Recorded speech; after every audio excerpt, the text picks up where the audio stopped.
ଭଲ ସମୟ ଆସିବା ପୂର୍ବରୁ ମିଳିଥାଏ ଏହି 20ଟି ସଂକେତ। କ'ଣ କ'ଣ ସଂକେତ ଆସନ୍ତୁ ଏହି ଭିଡ଼ିଓରେ ଜାଣିବା। ନମ୍ବର 1 ହେଲା ନଡ଼ିଆକୁ ସମସ୍ତେ ଭଗବାନଙ୍କୁ ଅର୍ପଣ କରିଥାନ୍ତି। ଆପଣ ସକାଳୁ ଉଠିଲା ପରେ ଯଦି ନଡ଼ିଆ ଦେଖନ୍ତି ତେବେ ଏହା ଶୁଭ ସମୟ ଆସିବାର ସଂକେତ ହୋଇଥାଏ।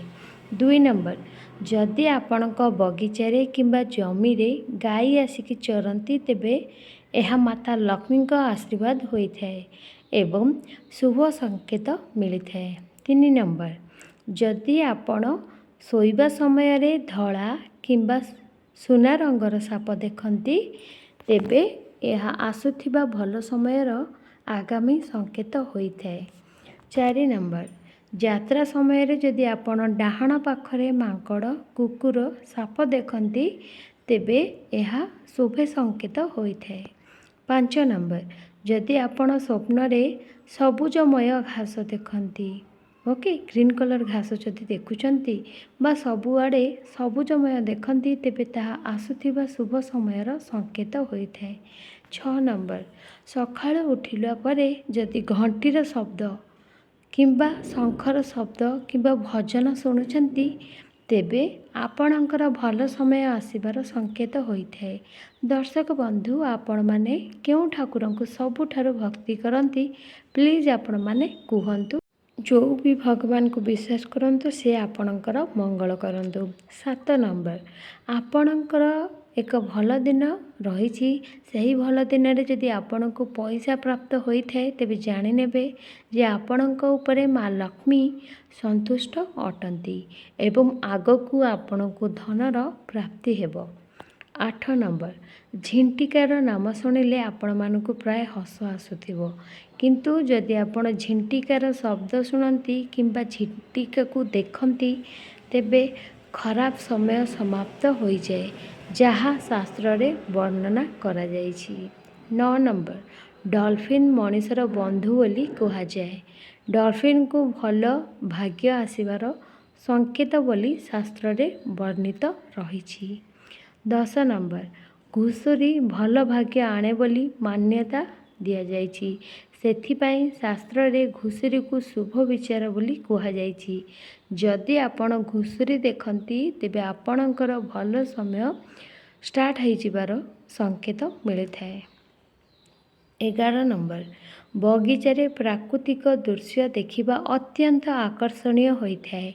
ବର୍ଷା ପରେ ଯଦି ଆପଣ ଆପଣଙ୍କ ବଗିଚାରେ ବେଙ୍ଗ ବୋବେଇବାର ଶବ୍ଦ ଶୁଣନ୍ତି ତେବେ ଏହା ଏକ ଭଲ ସମୟ ଆସିବାର ସଂକେତ ହୋଇଥାଏ।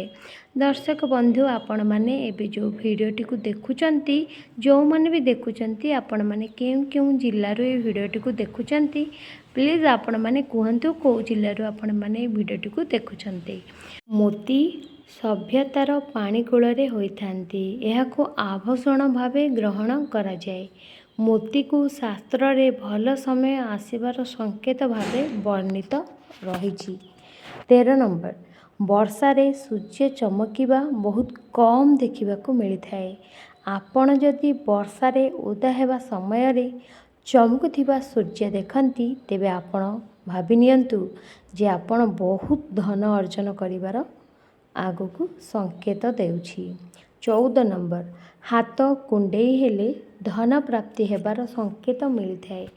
ଯଦି ଆପଣଙ୍କର ହାତର ପାପୁଲି କୁଣ୍ଡେଇ ହେଉଛି ତେବେ ଜାଣିନିଅନ୍ତୁ ଯେ ଆପଣଙ୍କୁ କିଛି ଦିନ ମଧ୍ୟରେ ଧନ ପ୍ରାପ୍ତି ହେବ। 15 ନମ୍ବର ଟିପ୍ସ କଇଁଛକୁ ପୁରା ଦୁନିଆରେ ଭଲ ଭାଗ୍ୟର ପ୍ରତୀକ ମାନିଥାନ୍ତି।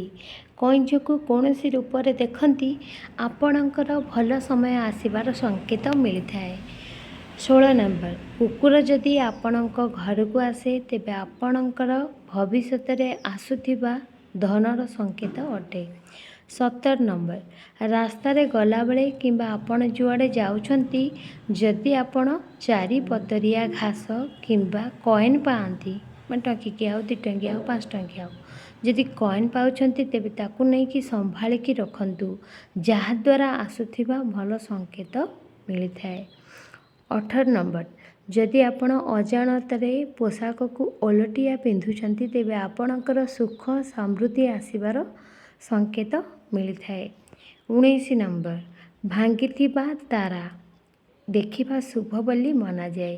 ଯଦି ଆପଣ ଭାଙ୍ଗିଥିବା ତାରା ଦେଖିବେ, ସେହି ସମୟରେ ଯଦି ଆପଣ କିଛି ମାଗିବେ, ତେବେ 30 ଦିନ ମଧ୍ୟରେ ଆପଣଙ୍କର ମନସ୍କାମନା ପୂର୍ଣ୍ଣ ହେବାର ସଂକେତ ରହିଥାଏ। 20 ନମ୍ବର, ବୁଢ଼ିଆଣୀ ଜାଲି ଘରେ ଅଶୁଭ ବୋଲି ମନାଯାଏ। ଯଦି ଆପଣଙ୍କ ଘରେ ବୁଢ଼ିଆଣୀ ଜାଲି ଅଛି, ସେହି ଜାଲରେ ଆପଣଙ୍କର ନାମର ପ୍ରଥମ ଅକ୍ଷର ବୁଣା ହେବାର ଦେଖନ୍ତି, ତେବେ ତାହା ଶୁଭ ସମୟ ଆସିବାର ସଂକେତ ହୋଇଥାଏ। 21 ନମ୍ବର, ଚଢ଼େଇମାନେ ଯଦି ଅଜାଣତରେ ଆପଣଙ୍କ ଉପରେ ମଳତ୍ୟାଗ କରିଦିଅନ୍ତି, ଆପଣ ରାଗିଯାଆନ୍ତି, କିନ୍ତୁ ଚଢ଼େଇମାନେ ଆପଣଙ୍କ ଉପରେ ଯଦି ମଳତ୍ୟାଗ କରନ୍ତି, ତେବେ ଏହା ବହୁତ ଶୁଭ ସଂକେତ ଦେଇଥାଏ।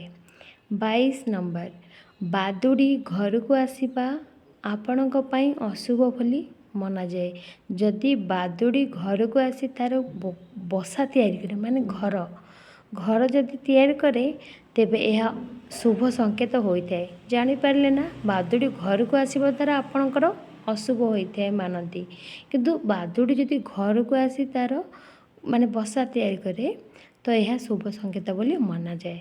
23 ନମ୍ବର, ରାସ୍ତାରେ ଗଲାବେଳେ ଯଦି ଆପଣ ନବବିବାହିତଙ୍କୁ ଦେଖନ୍ତି, ତେବେ ଏହା ମଧ୍ୟ ଭଲ ସମୟ ଆସିବାର ସଂକେତ ହୋଇଥାଏ। 24 ନମ୍ବର, ସକାଳୁ ଯଦି ଆପଣ ବାହାରକୁ ଯାଆନ୍ତି, ଗଲାବେଳେ ଯଦି ଆପଣ ଆଖୁ ଦେଖନ୍ତି, ତେବେ ଏହି ସଂକେତ ଆପଣଙ୍କୁ ପଇସା ମିଳିବାର ସଂକେତ ଦେଇଥାଏ। ଏବେ ଆସନ୍ତୁ ଜାଣିବା 25 ନମ୍ବର। ତା ପୂର୍ବରୁ ଆପଣମାନେ ଯଦି ଏ ଭିଡ଼ିଓକୁ ଭଲ ପାଉଛନ୍ତି, ଆପଣଙ୍କୁ ଭଲ ଲାଗିଲା, ପ୍ଲିଜ୍ ଲାଇକ୍ କରିବେ, ଭିଡ଼ିଓଟିକୁ ସେୟାର କରିବେ। 25 ନମ୍ବର, ସକାଳୁ ଉଠିବା ପରେ ଯଦି ଆପଣ କ୍ଷୀର କିମ୍ବା ଦହି ଭଳି ଜିନିଷ ଦେଖନ୍ତି, ତେବେ ଆପଣଙ୍କର ଭଲ ସମୟ ଆସିବାର ସଂକେତ ହୋଇଥାଏ। ଆଶା କରୁଛି ଦର୍ଶକ ବନ୍ଧୁ ଆପଣମାନଙ୍କୁ ଆଜିର ଏହି ଭିଡ଼ିଓଟି ଭଲ ଲାଗିଥିବ।